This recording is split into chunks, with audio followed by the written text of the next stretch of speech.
Welcome to Inside the Thunder. I'm KD Hudnall, and on this show, I go one-on-one with some of the most recognizable names in Marshall athletics history.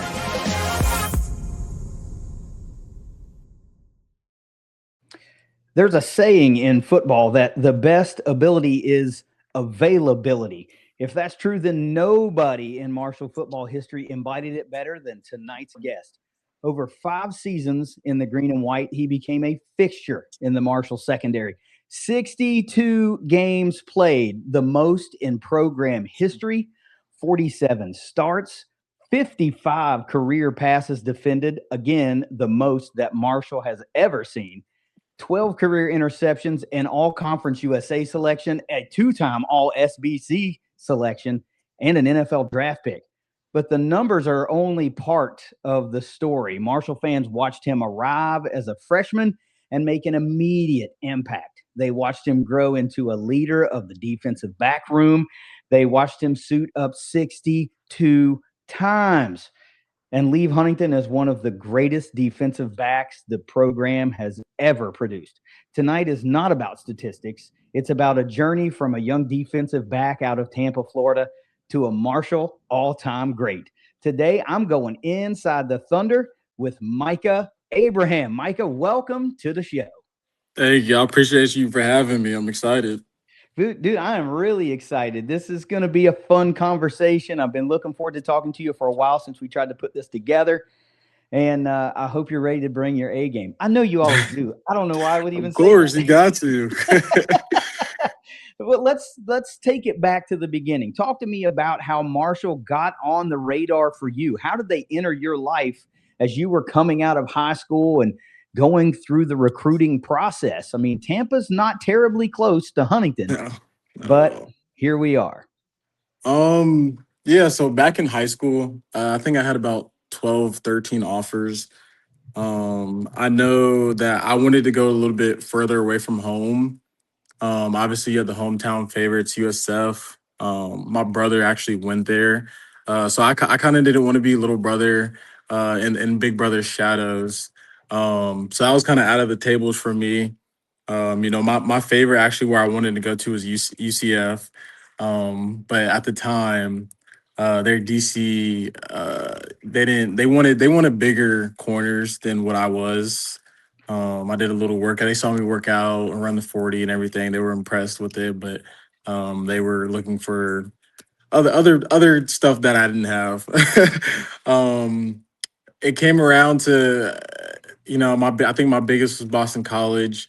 And, I had Marshall, South Dakota, North Dakota. I had a couple other smaller ones.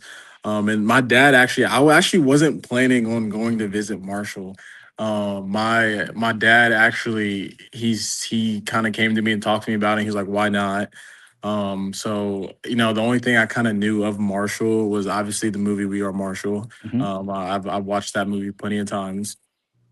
So yeah, we kind of got on a trip. We got up there, and it kind of it went from there. I got to see Huntington a little bit. And it wasn't Huntington that stuck out to me. Obviously, Huntington's tough. I love Huntington, but Huntington is Huntington. It was kind of just the staff at the time and just the depth chart. I thought I could fit in. I thought I could be a key role. And that's also what I was told. And obviously I was playing out of position. I was playing safety. And I played corner my whole high school life. So that was a little bit different, but that's kind of how the process was a little bit. That's kind of how it happened. And I'm grateful for every second of it. So, well, UCF's loss is our game because, and it's funny. It's funny because we played them in the bowl game my freshman year.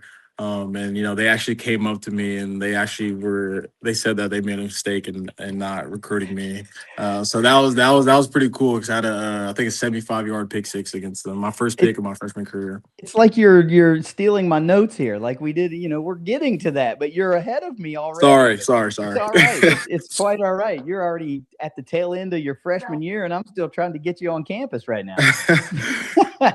So you're right. Huntington is Huntington. It's a far cry from Tampa, Florida. Tampa is a major, major city in the Southeast, and Huntington is, by all intents and purposes, a true college town. It is a smaller, much smaller, slower pace of life, and each has their positives, but they are vastly, vastly different. And I can say that because I've lived in both, right? But what was the first impression when they get you to campus? What was your first impression of the facilities, of the stadium, of the town, the campus, like the whole nine? Yeah. So when I first got there, they kind of try to blind you from not such great areas. They kind of try to keep you away from there. But when I got on campus, I thought it was a beautiful campus, especially in all the different seasonal changes. I think Huntington does, or I think Marshall does a good job of keeping up their campus. I love the campus, and recruiting me. When I got there, the facilities, they were. I think when I committed, I think that season we got new facilities, new locker room. I think it was from Vinny Curry actually. And I loved every moment of it. I loved my visit. When I got there, I don't think anything changed. And again, I'm just happy I got to spend 5 years there. When you made the commitment, you get to campus, you're going through your first workouts, your first summer workouts with the guys, really learning the staff and the players and the depth chart and learning everything. Who was it that took you under their wing and kind of showed you how they do things at Marshall? I would say Nazi Johnson. I would say at that time, he was someone that I looked up to playing wise. He kind of was one of those kind of unicorns. Like if you know Nazi, like he's a true athlete. Vertical speed, power, kind of everything. So I kind of looked up to him for a little bit. And then also at the time, Coach Mike Trier. I thought he was a really good coach for the beginning of my development. And obviously he was because he went to I think three other schools and got the opportunity to go in the league and coach. Um, so yeah, I would say those two guys kind of made sure that I didn't fail. They made sure I was very successful in my career. And if you look at it, me and Nazi played really well in the backfield together. I think those two guys for sure. Yeah, Nas is one of the favorites among the Herd fan base, obviously. I mean, he's got a Yeah. great story and how his career progressed, just seeming to get better every single year. It's a lot of what a Marshall fan can identify with. Like nothing became easy. You worked for everything, and that's a great full circle moment for Herd fans to get another bit of the character of Nazi Johnson that they didn't see, under a helmet or on a field on Saturday at the Joan. Um, so now we're in the thick of things, and games are going on, and it's the freshman year, and you're playing, obviously. But at what point in your freshman year did you go, yeah, I belong here, I can do this, and I can do this at a high level? Um, I think the ending of my freshman year kind of told me that I belong in college football. I can play with the best of best athletes that are here. I think that's what freshman year is. I think for me, I think Marshall kind of let me develop into the athlete I was. Um, Not only for off the field stuff, but just gaining confidence. I think you can see slowly from the beginning of my Marshall career, the beginning of from game one to our last game, I think you can slowly see me get more and more and more confident. Mhm. So if there was a key moment, I would probably spin back, and it's crazy because that was the last game. I'd probably spin back to that moment to be like, hey, like yeah, I can do this. I'm who I think I am, or I'm getting to that point. So probably definitely that moment in that bowl game against UCF. Yeah, we're going to talk about that because that seemed like a very quick turnaround. Again, full circle moment. You leave Tampa and then you find yourself back in Tampa to close out the freshman year in a very familiar stadium, right? Yeah. You're on the field against UCF, a team that had passed you by that you were highly considering. going to? And first of all, what couple things with that? What did that mean to be able to come back home and play in front of undoubtedly family and friends and put a bow on the freshman year in that moment or in that town, in that city, in that stadium at that time? Hmm. Can you still hear me good? Yeah. It's starting to pour out now. Tell me about it. I got the same thing going on. No, it was great. Obviously, I had two different family members play in that stadium. Being my dad when he played for the Bucks and my brother when he played for USF. So being able just to come home and kind of have an extra chip, an extra motivation on your shoulders to go out there and perform.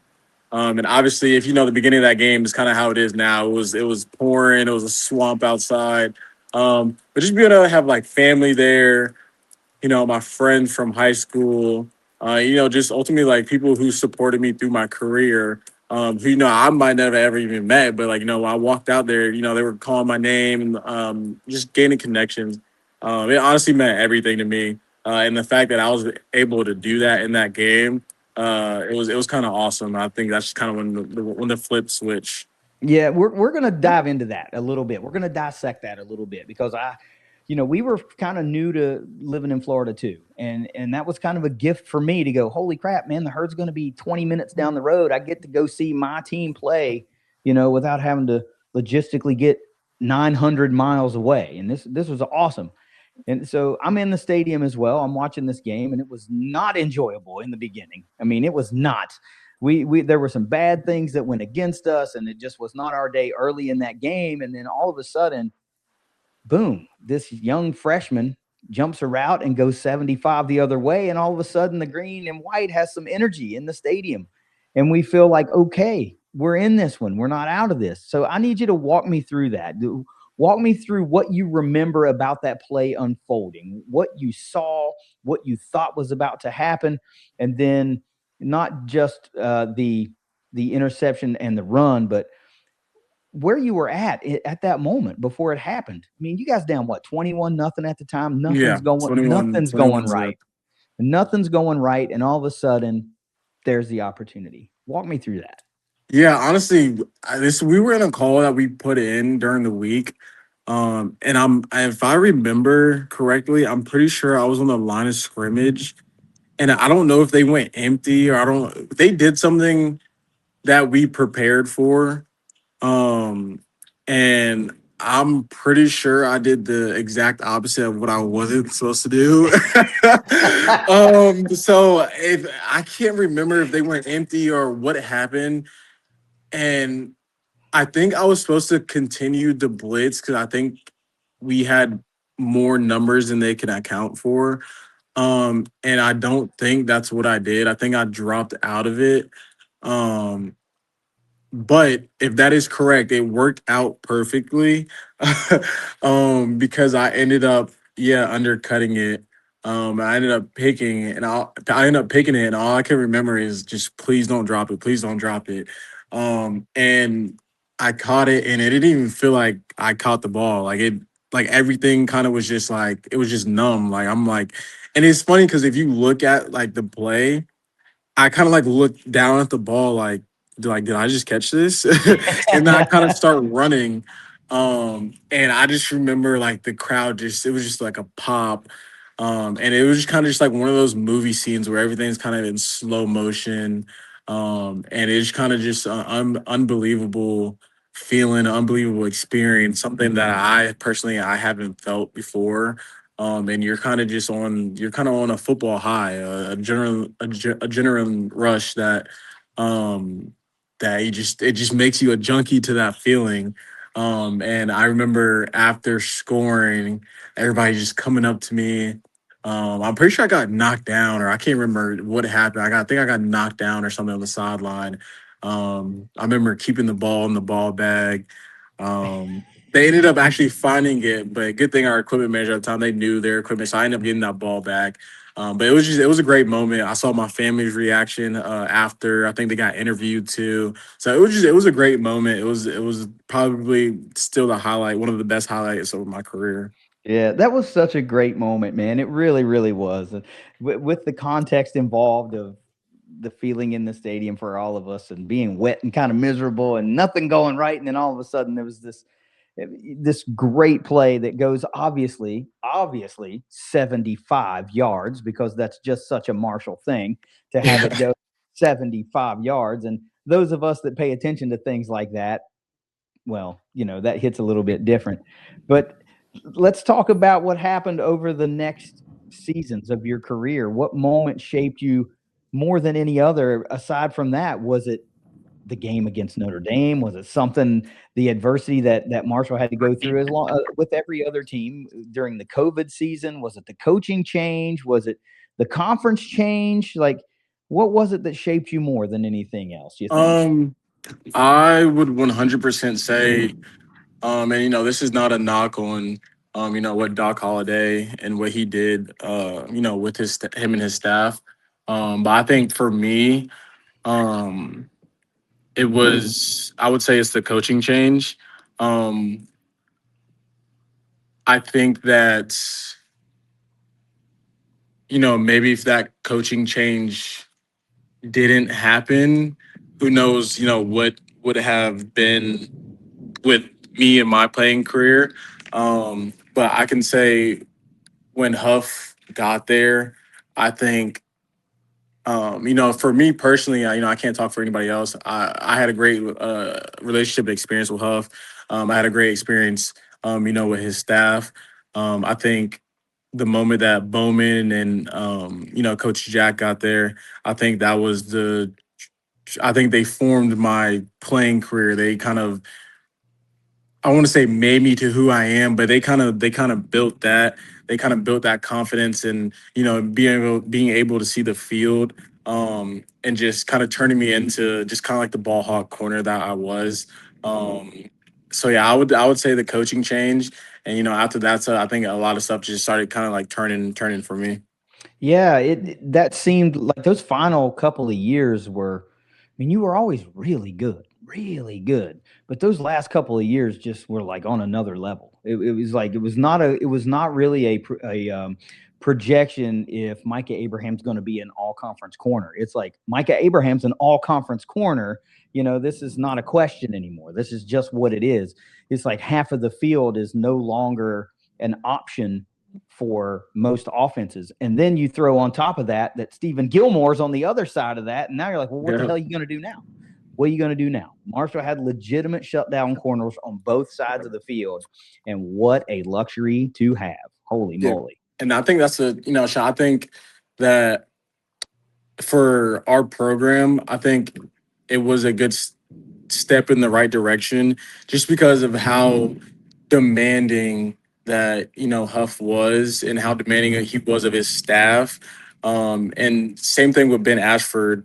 The relationships that he had, with his players, and what he built, strength wise on and off the field. I think that it was good for a lot of the players that were there. Like I know I can speak for like Steve, me. I think that was good in the right direction just because of how demanding it was. And I think that's kind of what was missing and what you kind of saw change and what was needed for the players that was on the team. Well, I mean, it was a good nucleus of players that remained from the coaching change from Holiday to Huff. And then we saw an elevation of the team concept so that just a few years later, there's a Sun Belt championship, and you could played for one in 2020. Obviously, I'm not taking anything away from Doc Holiday and that Hmm. staff, but so there was a championship level team on the field. It just that's the difference between winning one and not winning one, right? Yeah. And that makes all the difference, honestly. Let's talk about something a little bit different now. There's every DB has a receiver who challenges them, who brings out your absolute best in you. Who was that for you? Man, we had a pretty good receiver core. I mean, we had we had guys who had strength, we had quick guys. Um, Yeah, that's hard when they're like they were all, it was all 1A, 1B, like whatever you want to call it. I think when I think Caleb McMillan was one of those guys who kind of was underrated, who didn't get the value I feel like he should have. Because I think he was kind of a complete receiver. He kind of had the body type. He was strong. He was he was quicker than a lot of people thought. And he was really good getting out of his breaks with the strength that he had. So I'd probably say Caleb. I mean, you had Talik, who's very quick, elusive, really good cutting receiver. I mean, you had Corey Gamage, big body receiver, Shadeed. Like, there's a lot of guys you had who I can say I would think they're kind of all in the same. I think in the younger we had Brock. So we had a lot of guys who I thought you go up there on one-on-ones. I want to see all of them because Mhm. I think they all made me better. So I don't know if I could pick just one just because how good of a job like all those guys did. I mean, it's different receivers, right? I mean, you can't compare in a true sense the height and weight and strength of a Corey Gamage to somebody like Yeah. respectfully Shadid Ahmed. They're different receivers. They're not physically built the same. I mean, so obviously they're going to bring out something different in you. And I can see Hmm. why you would want to go up against all of these guys because they force a different skill set out of you each and every rep. That's a great. I mean, those are some names that I'm not going to say I haven't heard from or heard in a while because I try to pay attention and remember a lot of these guys, but I think you are very, very accurate. And when you said that McMillan is a guy that doesn't get enough respect, I Yep. always thought that he was a guy that just showed up and did his job. And the flashy plays might not have been there as much as other guys, and for a fan perspective in the stands, that's probably why.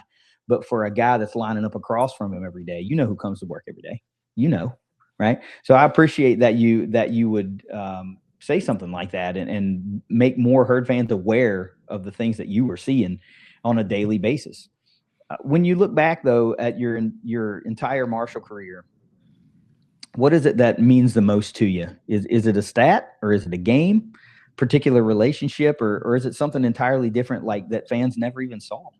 I don't even think that it's the stat for me. I think it's um the mark that I left on relationships there. I still talk to, you know, kids that I interacted there. And one kid is actually named Marshall, who I still talk to his parents every now and then. When I was playing in the UFL, they came to one of my games. I think in Louisville. I'm pretty sure when I was with Cincinnati, I got them tickets to one of the games. So just having that relationship with the fans there is, it's probably the best feeling in the world. You come back and people are still talking about the moments that you had or this, that, and the third. Just be like I came back last time. I think I can't remember what game I came to, but just being able to post on Twitter like, hey, like I'm coming back. And then everybody's like, yeah, stop by the tailgate. Come here. We got food. Like, don't worry about anything. Like, we got you covered. And I know I did that. I didn't get. There was a lot of people who responded in DM, so I didn't get to everybody, which I felt so bad for. But at that time, I had my wife, I had my son there that we were trying to get out of the sun. So I couldn't get to everybody, and I felt bad for it. But I was trying to walk around and get to at least two or three tents to kind of just spend time in a different kind of view and not just being on the field in pre-games, being able to be tailgated. And it was actually my first time. So just being able to do that and come back and just people just like remembering, you know, the history and the plays that went on there for me as a player, like that it's just great. And just being able to represent something more just as a football player, with kids, it's probably the best feeling in the world. Yeah, at Marshall, you're not just a 4 or 5 year player and then they forget about you. It's like you're herd family forever, man. And they really mean that. And, they really like having their guys back in town. They want to meet their families. They want to get to know you as a person. Like when number 6 took the jersey off for the last time, you didn't stop being important to Marshall fans. That's just kind of how it is. Get used to it, dude. Like your family forever. Yeah, there's I there's no love it. I getting out love of it. here. I love there's it. no there's no getting out of this family. Um, When would you say you realized you weren't the young guy anymore? When all the young guys started looking at me for answers. That's probably when I realized, like, yeah, I'm probably the head of the room, not the head of the room, but just kind of who people are looking up to now. That's kind of when I realized, like, I'm in that kind of role, that position now. Yeah. Did the leadership role a portion of that? I mean, it didn't all fall on you.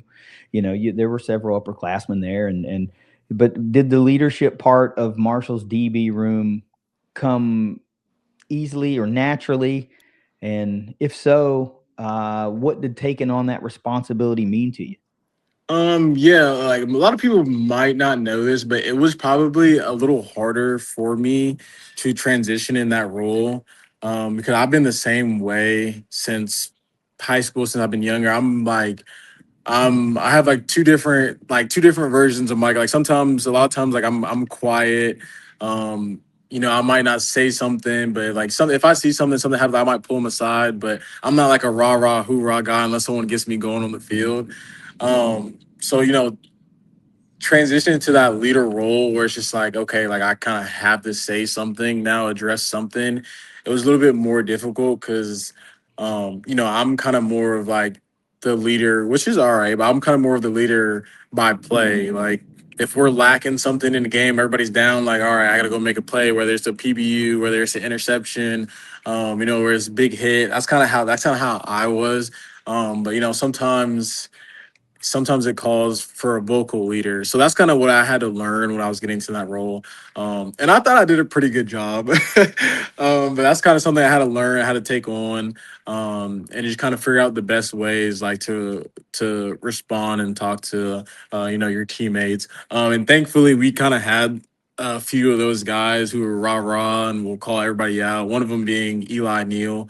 Um, he was a big rah rah guy. He's gonna do everything that you need to in a vocal leader. So Mhm. that was kind of his role, and I'm kind of back in the shadows, make a play by my abilities, and kind of pump the crowd up, pump the team up in a different ways. But sometimes like. And especially in my room, kind of the DBs kind of needed to hear from me, and sometimes I could see that. That's kind of where I stepped in at.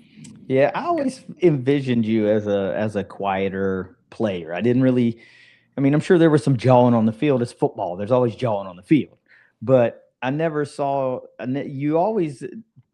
I always felt like you were a more of a. I want to call it like a silent assassin type player. And I like that out of a guy.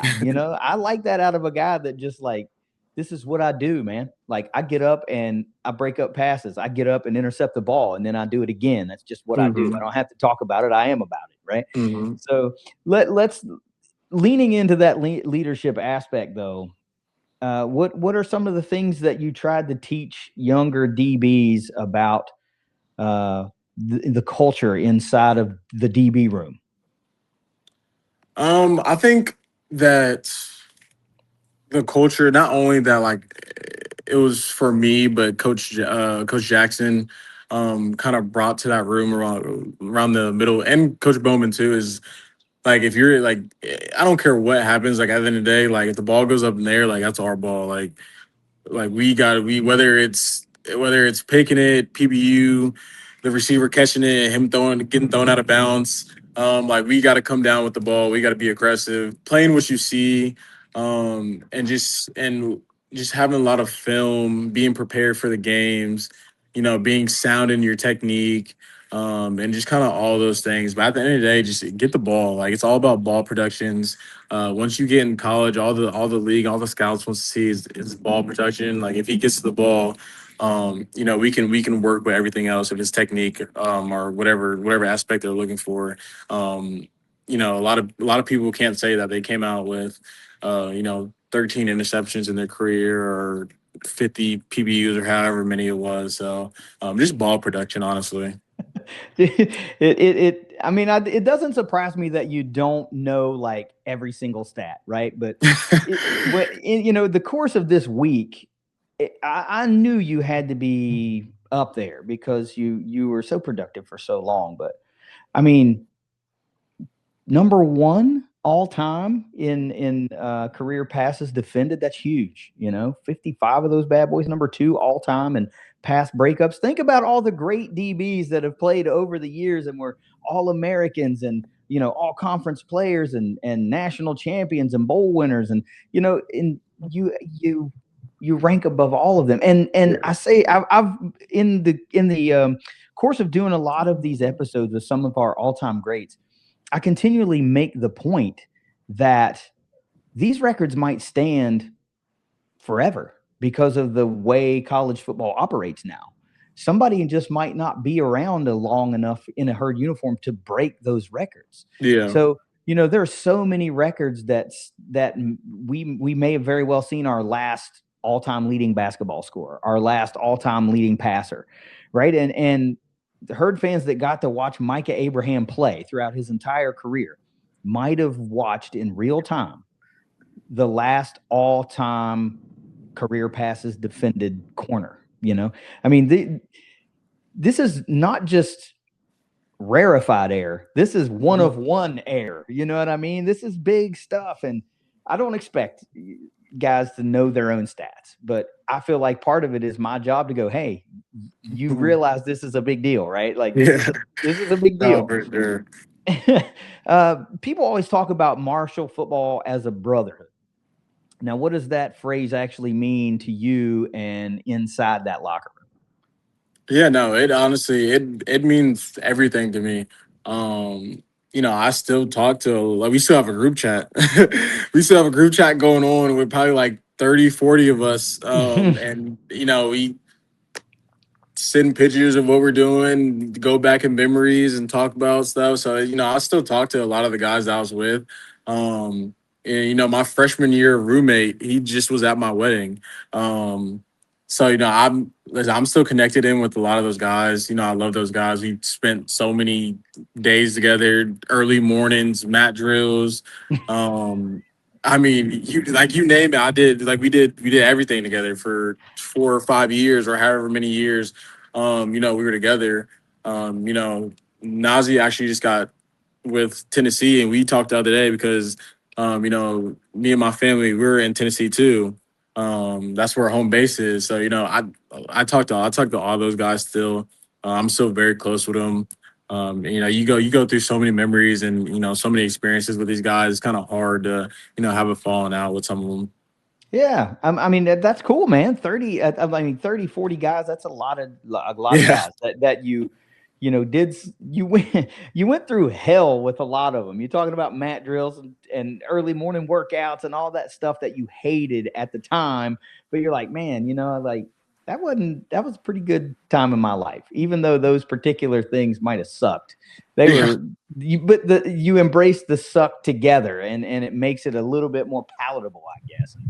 You're you're bonded through that stuff, and exactly where Saturdays just become fun, and you go out and have a great time, and do what you do. You have talked about a lot of coaches since we started talking this evening. Who's the one you think had the biggest impact on you? I'd say definitely Coach Jack. I think that, I think my junior year, I think when Coach Bowman was there, I think he kind of was the start of that process. And I think when Coach Jackson got there, because Coach Bowman, he ended up going to Arkansas. I think when Coach Jackson got there, kind of my game took off to a whole nother level. And, not saying I was going anywhere, but I had, after my senior year, I had a lot of opportunities to leave. And obviously I was good where I was at. I love Marshall. Coach Jackson also had, opportunities, to go elsewhere to coach, that was bigger. And, we kind of were like, hey, like, I don't want to go anywhere. Do you want to go anywhere? He's kind of like, no, I don't want to go anywhere either. So I'm like, all right, I guess we're stuck with each other for, my super senior year. And, I'm glad he stayed. And I'm glad I stayed. I mean, I can tell. So he texted me at like 2 o'clock in the morning one time because he thought I was going to leave. I was like, no, no. I guess he got wind of rumors or whoever wanted me. And he's like, no. I was like, dude, I'm not leaving. Like, we're good. So yeah, he's very direct, and he was not very happy with me. I woke up to like 10 missed calls, 20 messages. I'm like, dude, what is happening? Spiraling, man. You think you're losing Yeah. your corner, man. You're like, answer me, brother. Let me know something. I'm spiraling here. Help me out. So, give me, if you can, tell me about something. Give me a Micah Abraham quick little Marshall football story that herd fans should hear. Something you may have never really talked about, but it's something worth noting. Maybe it's something before a game or during a game or something like that. But everybody's got them, you A know. story. Yeah, just something quick about. I'm not asking you to tell tales on anybody or anything. Just for instance, a reason why Marshall was special, or something that you guys did that made a difference in a game in a couple of days, or something. Something. I don't know if I have like a crazy story. Doesn't have to be crazy. But I know like um every win, um as a DB group, we would go out. I think it was 2 days before a game. It was either Wednesdays or Thursdays. We'd go out and eat dinner as a DB group. Some linebackers were invited. Like Eli sometimes was invited. It kind of depends. You gotta be good with the DBs to get in. But sometimes there was a couple other people that were on the team that got invited. But we kind of just did dinner every win, and every losses we didn't get dinners. But yeah, I'll just say we kind of just bonded, got some dinner, and kind of just laughed all night for just hours. I know La Familia was that's where I had one of my NIL deals at. So La Familia and Jordan, Ralph, and then their family they were great to me. Hmm. I love those guys, and even when I was out of Marshall, I went there and took the DB group out. I went there and paid for their dinner. So I'll just probably say going out to eat with the guys. That's good, man. That's a nice little anecdote that we obviously I don't know about. Like, you're celebrating together on the wins, and there's no time to celebrate after a loss. We got to get Mhm. back to work. That speaks to the fabric, and I appreciate that. Let's switch gears once again.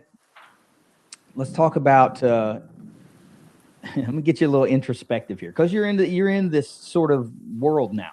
You're talking to younger men and molding men and players.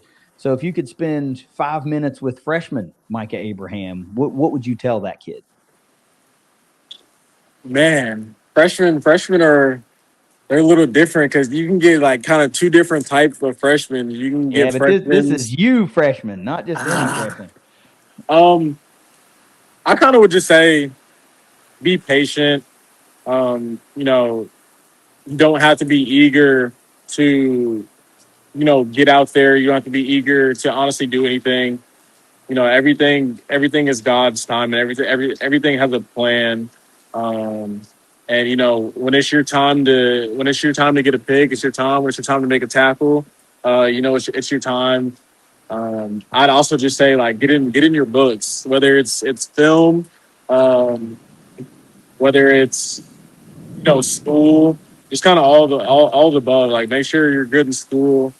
Make sure that you're good with your playbook. Hmm. I can't tell if you can hear it's like hailing outside now, so I'm going inside. It's a couple of times so far. The rain is just not being agreeable, but it hasn't affected anything. Yeah, Um, it's raining sideways outside.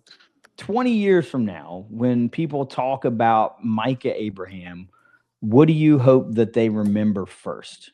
hmm Um, I hope it's not anything on the field. I hope that I made a big enough impact, through media days and anything that was fan engagement, and people being able to come and say like, hey, like Mike Abraham, he was a great player, but he was an even better person. He was a great dude. He did this for us, or he took the time to sign all 200 autographs or like whatever it was. Like I hope that I'm people can look at me as like he's a really great person. Yeah, that's a great answer, dude. Great answer. And I'll tell you what, I've heard a lot of people already say that. We're not 20 years away. And I've heard guys or fans just say, Michael was great on the field, even better off the field. So that's already happening. That's already happening. Now we're going to have a little fun before we get out of here, and I'm going to put you to the fire just a little bit. You're going to have to give me your Marshall defensive back Mount Rushmore. And yes, yes, you can be on it. Yes, it doesn't matter. It's yours, your criteria. It doesn't matter. It's your Mount Rushmore. But the only thing I'm going to ask you is tell me why you chose each guy. So you get 4 spots, and who's your number 1 spot on the Marshall Mount Rushmore for DBs? Obviously, the number one, I'm going with me. Um, as humbly as I can say, Some boy ain't got no uh, place in this. just because I just felt like I was kind of just an all around, player. Whether it's ball hawk, speed, zone, man, I feel like I could kind of play everything. Um, I would definitely give shout outs to. I want to say Nazi, uh, Decot, um, and obviously Steve because he played alongside of me. And I'm pretty sure Decot is actually in top 10 with me. I think, 'cause I think when I tied him, I called him and I was like, "Hey, I just broke your record." But I think I needed one more or something like that. Um, but I think what do I need? One more? Or is that good? Is that Steve? Steve was my last one. Yeah. Well, what do you mean? Well, you keep saying Decot. Who is that? Oh, I can't. I don't remember his full name because Are we you talking he about Derricott? yeah we called him by Decot. Okay, Dan So I Derricott. was like Yeah. I can't remember his full name, what his full name is, but we called him. He was there too. Like to us, like he was known by because I don't know if you guys know, but he was actually an assistant there, Mhm. for one of my years.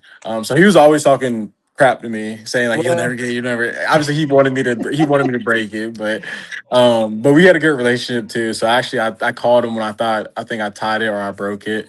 Um, but yeah, all those guys are good. We had a list of DBs who were great. Probably some I'm missing, that were great. And obviously some I've heard about, but it's just kind of just my time, my sure. little era. Those would kind of be the guys that I would say. Well, I don't. It's not surprising that I get some Conference USA era guys and Sunbelt era guys, right? It's Najee Johnson. He's an all-time great at safety, and you and Stephen Gilmore are probably. I don't know. I mean, I don't know enough about Marshall DB history to say you guys are the best duo ever, but I feel pretty damn good about saying you're one of the best ever, right? So it makes sense that Stephen Gilmore makes your list as well. It makes perfect sense that you make your own list because why the hell wouldn't it, right? Now this is always hard. This is always hard because there was a lot of good DVs that came to Marshall. There's a lot of old timers.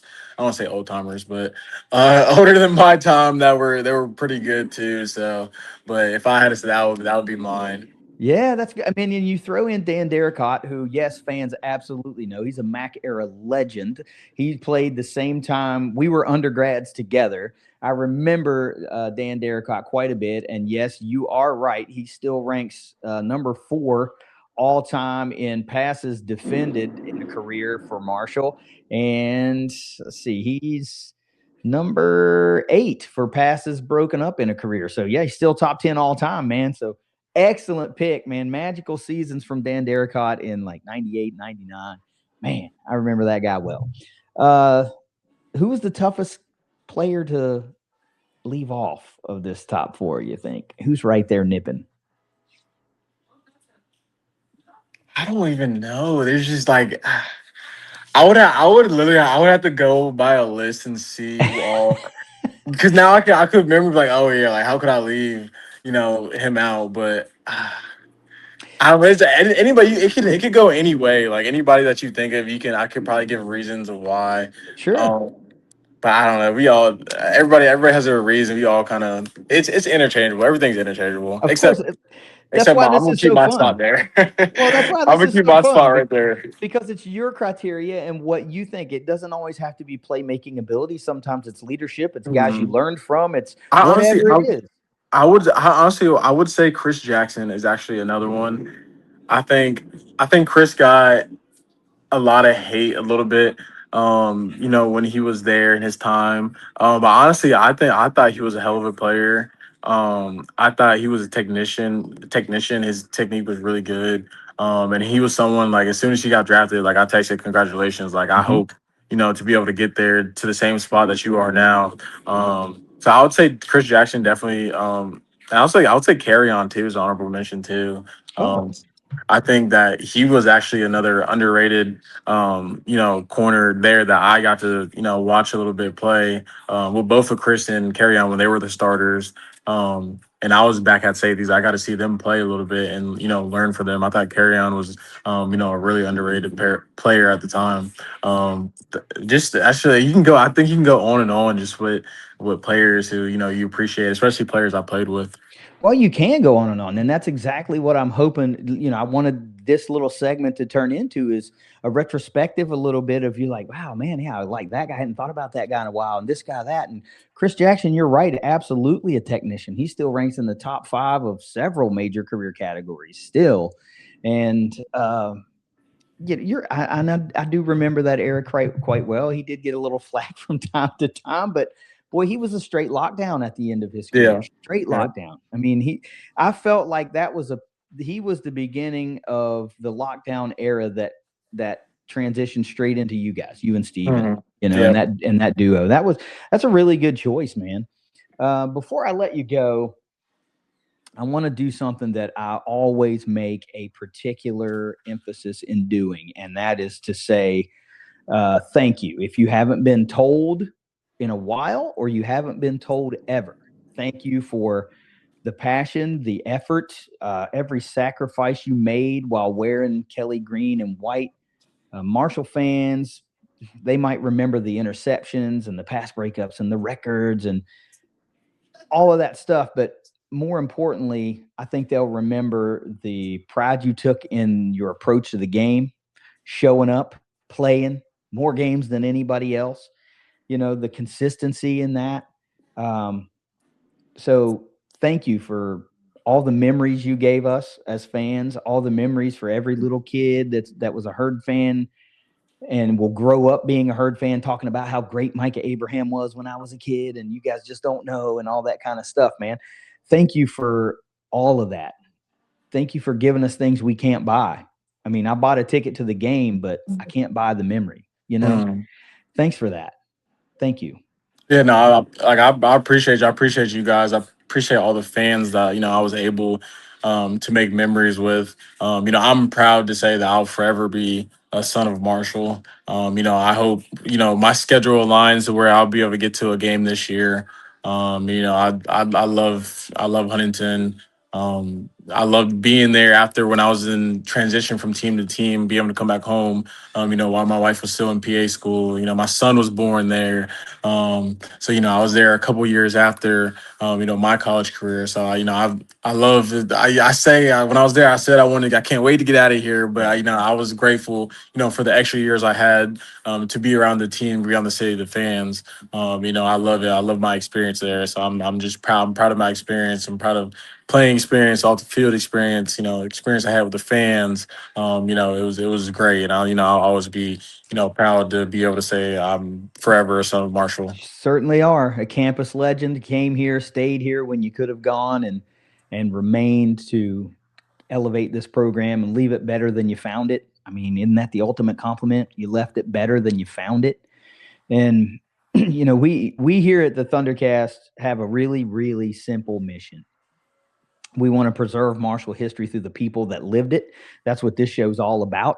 I want former players to stay connected to the Herd and to Marshall in general, Herd fans, young and old, and to hear the stories behind the moments that they never forget. And I can't get that from anybody but the people that lived it. And I'm so fortunate to be able to be in a position to be able to talk to guys like you and to have guys like you say, yeah, I'll do this show. That sounds like fun.